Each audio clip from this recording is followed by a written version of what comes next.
नमस्कार दोस्तों। हमारी आज की कहानी है दरिया दिली। रात का भोजन करने के बाद मोहन अपनी पत्नी सुधा संग सोसाइटी कंपाउंड में टहल रहा था। ये दोनों दंपति की आदत थी।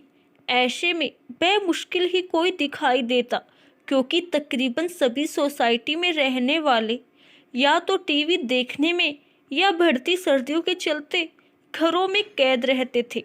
अचानक दोनों पति पत्नी की नजरें सोसाइटी की पार्किंग में खड़ी एक गाड़ी की ओर गई, जिसकी डिग्गी खुली हुई थी। दोनों उसी ओर पहुंचे तो देखा, अरे ये तो दीपक और मधु की गाड़ी है। पास पहुंचने पर देखा तो दोनों दीपक और मधु डिग्गी में कपड़े कंबल आदि रख रहे थे।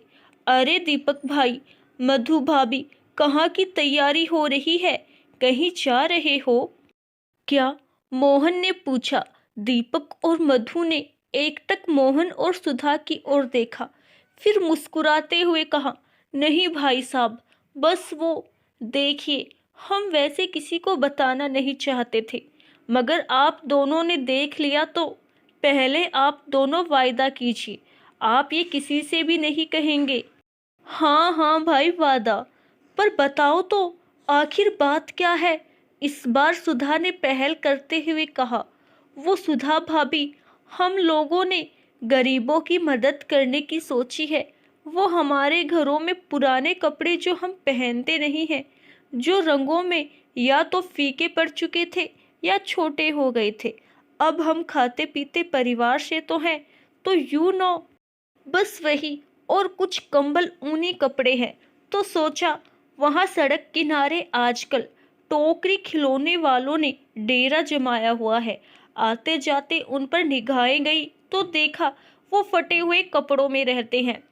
अब हम लोगों को घरों में इतनी ठंड लगती है, रजाई कंबलों में, और वो फटे हाल कपड़ों में भी, वो सड़कों पर तो उनका क्या हाल होता होगा। बस यही सोचकर उन लोगों की मदद के लिए हंसते हुए दीपक बोला, अरे ये तो बड़ी खुशी की बात है। तुम्हें सब सोसाइटी वालों को भी शामिल करना चाहिए। अरे भाई, तकरीबन हम सभी के घरों में ऐसे पुराने कपड़े तो होंगे ही, इसीलिए तो मोहन भाई, हम किसी को भी नहीं बताना चाहते थे। यार, भलाई के काम बताकर किए तो क्या किए, लोगों में यूं जताना कि देखो हमने ये दान किया, वो किया, अच्छा नहीं लगता। इसीलिए मैंने किसी को भी नहीं बताया, और अपने वायदा किया है आप दोनों भी नहीं बताएंगे। याद है ना मोहन?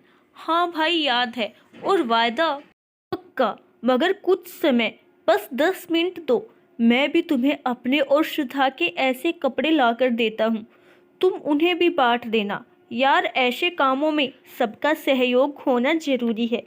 मोहन सुधा तुरंत गए और एक गठरी बांधकर ले आए। दीपक और मधु को देते हुए बोले, खुश रहो मेरे भाई, कहकर दोनों दीपक और मधु से विदा लेकर टहलने चल दिए। वही कुछ ही पलों में दीपक मधु की गाड़ी उन्हें सोसाइटी से बाहर जाती दिखी। दोनों बेहद खुश थे। चलो, कोई तो गरीबों का दर्द समझता है। मगर अगले दिन सुबह सुबह जब मोहन ने फेसबुक खोला तो लगभग 20 से 30 पिक्चर दीपक और मधु के फेसबुक अकाउंट पर उन्हें मुंह चढ़ा रही थी, जिनमें वो अपने पुराने कपड़ों को देते हुए पिक्चर में मुस्कुराते नजर आ रहे थे। साथ ही लिखा था, करके देखिए, अच्छा लगता है। दोस्तों, मैं अक्सर देखता हूँ लोगों को जो दिखावे के लिए ऐसी हरकतें करते हैं, किसी को कुछ भी देते करते हैं, फिर बड़ी शान से उन्हें सोशल मीडिया पर डालकर वाहवाही लूटने की कोशिश करते हैं। दोस्तों, मैं इसे गलत मानता हूँ। हो सकता है ऐसा करके आप सामने वाले को भी ऐसा करने को प्रेरित करते हो, मगर ये आप केवल कहकर या लिखकर भी बता सकते हैं। उन्हें कुछ देते वक्त फोटो शूट करना कहाँ की दरिया दिली है। कृपया ऐसा ना करें। बड़े बुजुर्ग कहते हैं कि दान देना है तो ऐसे दो कि दाएं हाथ ने क्या दिया कि बाएं हाथ को भी खबर ना हो। कुछ दृश्यों का साक्षी केवल और केवल ईश्वर को ही रहने दीजिए, क्योंकि हम जो भी करते हैं उस ऊपर वाले की नज़रों में हमेशा रहते हैं। जिंदगी में बेशक हर मौके का फ़ायदा उठाओ, मगर किसी गरीब के हालात और मजबूरी का नहीं। आशा करती हूँ दोस्तों आपको हमारी आज की कहानी ज़रूर पसंद आई होगी। धन्यवाद।